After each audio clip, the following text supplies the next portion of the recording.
Two roads diverged in a wood. I took the one less traveled by, and that, my friend, has made all the difference. All the difference. Robert Frost's immortal lines are an apt testament to Rakesh's own life. Rakesh was ever ready to make his own path, ever ready to march to his own convictions. Hello everyone, I'm Ramesh Damani, welcoming you back to part 2 of our tribute, Remembering Rakesh, on Wizards of the Street. In this episode, continuing with us are Bhaskar Bhat, Director Tata Sons, Utpal Sheth, CEO of Rare Enterprises, Amit Goela, partner at Rare, and joining us for his take, Berjis Desai, former managing partner, J. Sagar Associates. Gentlemen, welcome again to another episode. Berjis, you just joined us. Let me start with you. Do you remember your first meeting with Rakesh?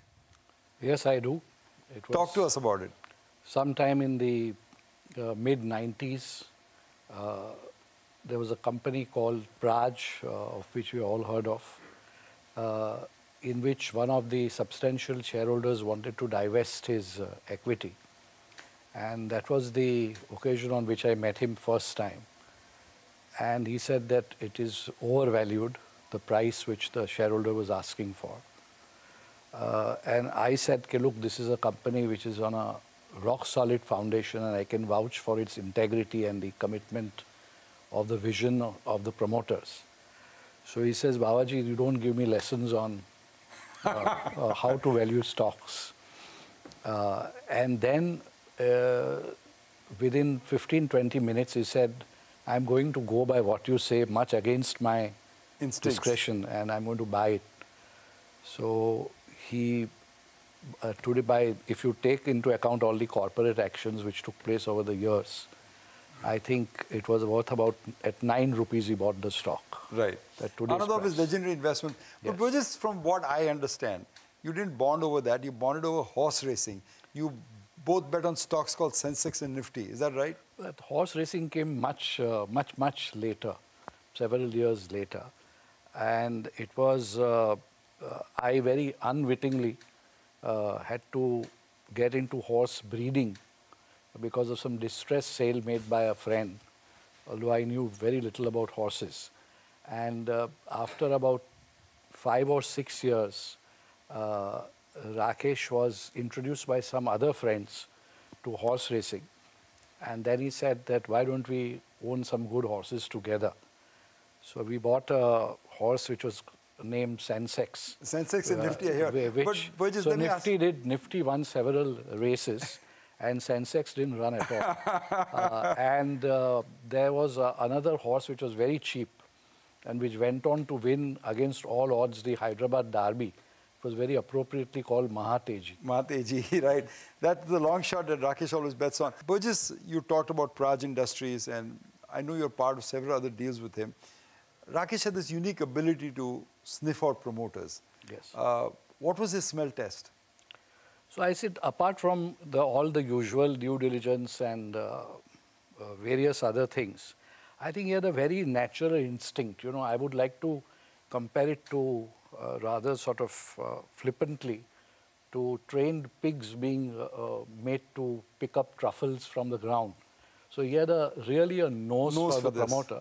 He did make a few mistakes, particularly when he would go by reasons other than sort of rational decision-making out of relationships, etc.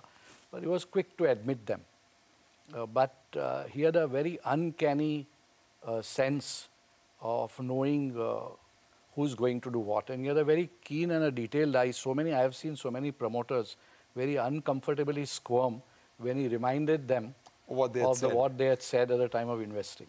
Amit, one of the things that your boss always used to say was, invest first, investigate later. Was that true? No, I don't think so, Ramesh, that was true. There are several examples which I can tell you. So, while this was his favorite line, I think the thinking behind that was way beyond and deep. See, as I told you, he was working 24/7. Okay, he was always looking at opportunities. He was evaluating sectors. He might be there or he might not be there in that sector. But it did not mean that he was not thinking about it. So what that meant was when an opportunity came, he was always well prepared that he could take the decision very quickly. For example, if you take Akasa. In Akasa, he was always bullish on airlines. He had invested in Indigo, he had invested in SpiceJet, but somehow nothing worked out. And then when this opportunity came, the sheer brain power, horsepower which he brought to the table, he could evaluate it very quickly and he closed it in 48 hours. So it was not... The entire deal in 48 hours. Yeah, so you might say it is invest first and investigate later, but that's not the case. He had done his homework prior and kept doing his homework out there. Yeah. Good enough. Amit, Bhaskar made a good point about Akasa Airlines. You had Tata SI Airlines. Was there rivalry or did you tell him anything about airline business? I think the Akasa story, in a way, reflects Rakesh's belief in India, okay? There's no doubt, that Indians are going to want a better way of traveling. And there is no other country, by 2030, India will be the third biggest aviation market in the world. And it's just going to go. 500 million people, 540 million is the number of people who are going to fly from the current high pre-COVID 140 million. It's going to. So almost 1 in 3 Indians. Yeah, it's just the number of people who are going to fly. So there's no question. Now, how to skin that cat is left to the management and to the investor. Utpal, he was wide known for his circle of friends. He was the life of the party. But yet, some friends were closer than the rest. Who were part of his kitchen cabinet? I think, of course, Radhakishan ji, R.K. yourself, Damani, of course, yes. I think Kalpraj, Amal, Madhu. They were very close to him in the last few years. Very close, yes. Correct. Amit, let me come back to you. I find it fascinating that a boss, a man of such fortitude, ability to look around corners, to grasp the unknown, was so casual about his health. Why? Ramesh, one word I can say for that, hubris. Really? It was just hubris. See, what had happened, Ramesh, he had got everything which he wanted right from the time he started his life in the stock market. He came to the markets against all odds. He became successful. He started off talking about becoming a billionaire when the word even millionaire was not used. And he became a billionaire. He wanted a large and happy family. Though late, he got that also. He wanted respect. He wanted to be at a particular level. He got that. So I think he always believed that he'll be able to dodge this bullet. But... So he just felt that the sheer adrenaline would pass him through. Yeah, that he would be able to see this through also. But as you remarkably pointed out, Amit, that despite his obvious trouble for the last 2-3 years, he never complained. I will tell you one episode, I'll never forget that in my life. He was finally eating salt-free food. And one day he called me to the hospital and he said, have food with me. I was not even able to swallow that stuff. And he said, Khana, maja to aa raha hai, kya problem hai? I said, Bhaiya, are you serious? He said, Dekh, jo karna padta hai, don't complain. Can you imagine that man? Yeah, we have the feet on this world, but unfortunately, he was not able to walk for the last few months of his life. Everything you ever wanted is on the other side of fear. As we go into a break, let's look at some of the tweets about Rakesh Jhunjhunwala.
and welcome back to Wizards. Only those who will risk going too far can possibly find out how far they can go. Continuing our discussion of Rakesh's improbable journey through Dalal Street. Berjis, let me get back to you. Rakesh appointed you trustee, executive as well. Did he anticipate, did he had a foreboding about his passing away? No, he was a very meticulous planner. His prime concern was always his family and his partners, like Utpal and Amit. And contrary to what people believed that he was very erratic, etc., when it came to his estate planning for the family and future, it was done in a very systematic way. The children's trusts were formed almost 7 or 8 years ago. Really? And they hold very substantial investments. But these are forever investments? No, these are private family trusts. No, but the investments in those trusts holding, yes, are they to be held to, yes, to maturity for the children? These are long-term investments. And that is the philosophy which the investment committee which he has constituted, which also comprises Utpal and Amit. That is the philosophy which is being recommended, that these are long-term investments not to be disturbed easily unless some event requires divestment. Amit, I know one time he was practically giddy at the prospect of meeting the Prime Minister when Modi ji called him. What was that like for him? Oh, that was the high point of his life, Ramesh. That was a trip he was really happy to make. Utpal was there, and I was also there for some bit. We didn't see the Prime Minister, but we were with him all the time. And he was genuinely happy. I think about the last 5-7 years when Utpal, am I right? He was happy. That trip was a trip which he felt good about. He felt he was being respected. He felt his views were being taken into consideration. And he was happy on that trip. So that was the high point of his life. It was the first time that I remember in 30 years that someone from Dalal Street was honored in New Delhi. Yeah, that was, if I may use the word, that was a crowning of Rakesh. I couldn't disagree with you. That was the crowning of Rakesh. But Utpal, talking about the Prime Minister's visit, I know Rakesh made a presentation to the PM, and I'm sure you helped him with it. What did he tell the PM? What did he want to tell the Prime Minister? Rakesh ji used to make these presentations, and the theme was always consistent. You know, it's not right for me to say what was in the presentation to the PM, but in general, all his presentations had his strong belief in India, had his strong conviction about how India will prosper and Indians will prosper, and what a virtuous cycle that is going to be. His maxim that he has held for the last 30 years is be bullish on India. And that framed so many parts of his life, right? How he invested, how he viewed life, the optimism in him. Correct? True. If I may use one phrase of his, he would say the greatest risk of investing in India is not investing in India. Not investing in India, correct, absolutely. Amit, I'm sorry, Utpal, briefly, if someone were to ask you his investment philosophy, share that. What are the main tenets of that according to you? Okay. And take me through a transaction that happened in the last few years of his life that you were particularly in awe of or you really enjoyed. Okay. Rakesh ji was a unique combination of a deep value investor who was also a growth investor and a terminal value focused investor.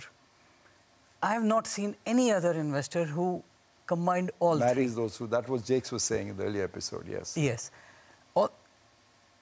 He had a very simple investment philosophy.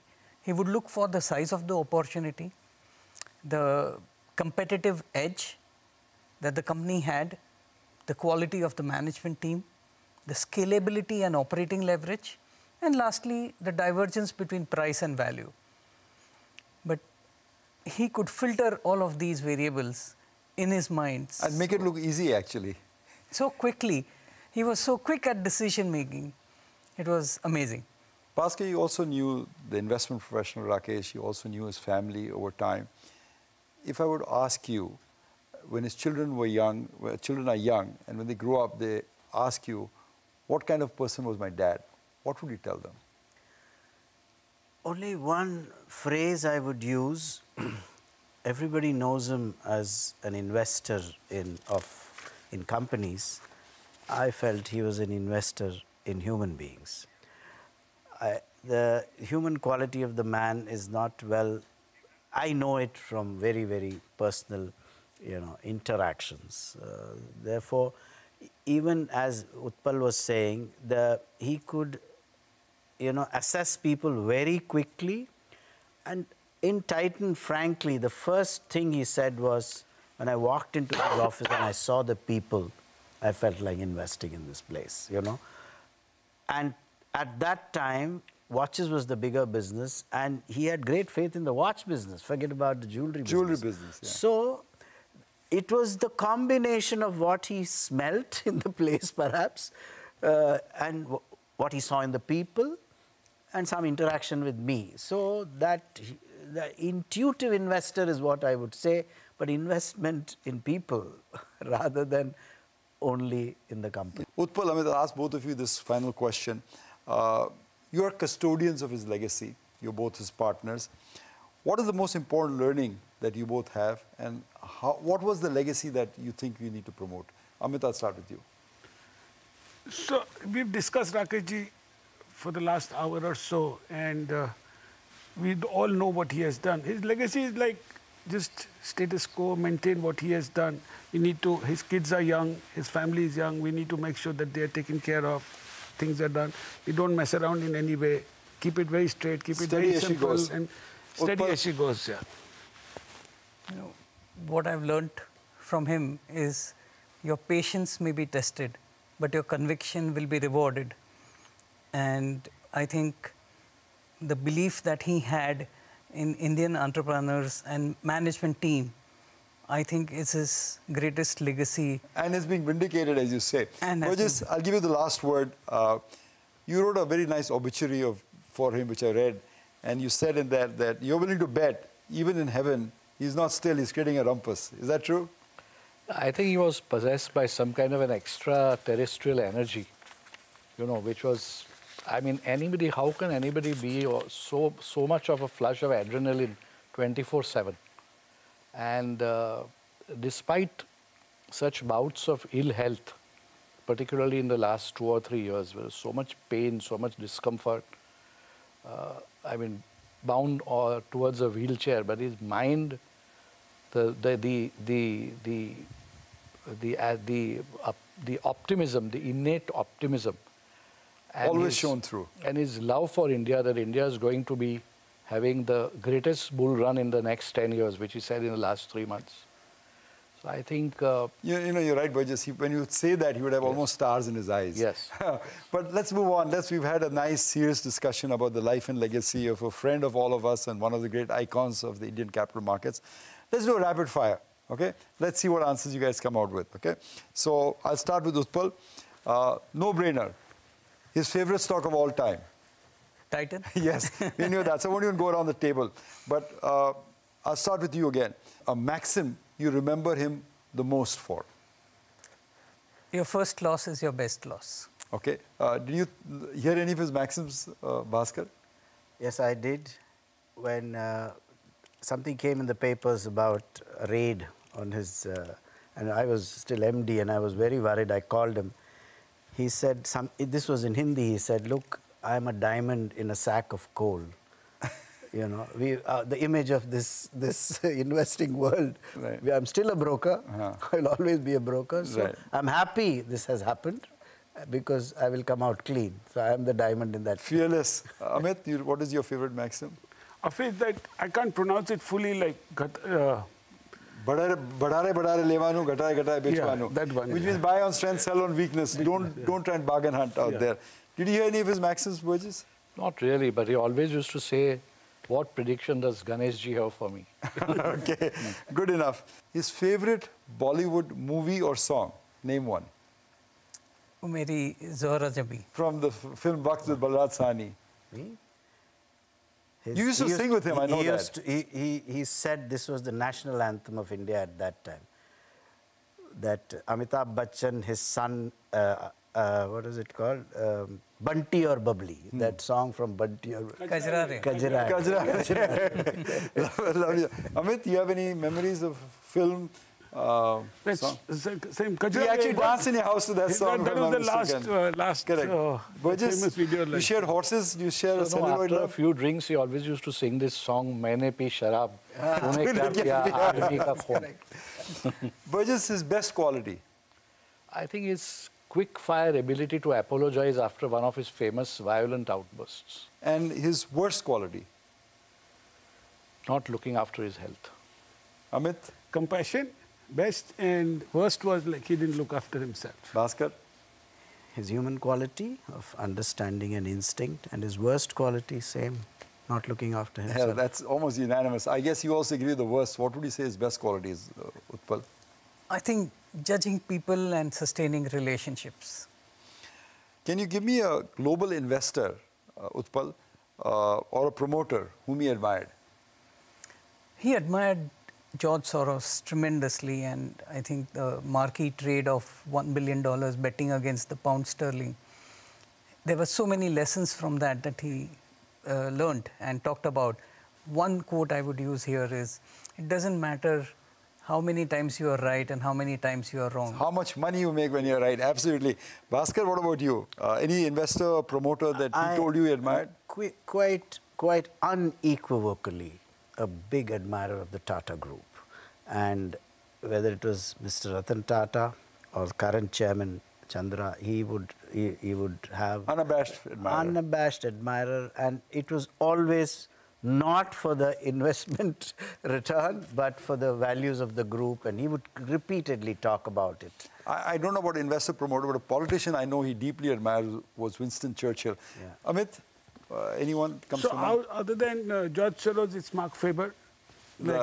He's, of course, a very colorful character. Visited him in Bombay. Burgess, did he tell you anyone? I think he just couldn't see beyond Tatas. Okay, good enough. Last question, gentlemen. First to you, Burgess. Other than the birth of his children, when did you see him happiest? 25th wedding anniversary, 50th birthday in Mauritius, or when Titan became a 100-bagger? I think it was to the extent I remember it was in Mauritius when he celebrated his birthday. 50th? 100%. Not when Titan became a 100-bagger? No, Mauritius is next to that swimming pool. You know, the difference is he was happy when others were happy. Whereas we are happy when we are happy. And making others happy made him happy. 100%. All right. Thank you, gentlemen. That was a wonderful rapid fire. To conclude our special tribute, remembering Rakesh, allow me to share a poem by Henry Van Dyke entitled Katrina Sundial to honor his memory. Time is too slow for those who wait, too swift for those who fear, too long for those who grieve, too short for those who rejoice. But for those who love, time is eternity. Memories of him will linger with us for an eternity. Farewell, Khuda Hafiz and Alvida to my dear friend Rakesh. Goodbye and see you all next week on another episode of Wizards.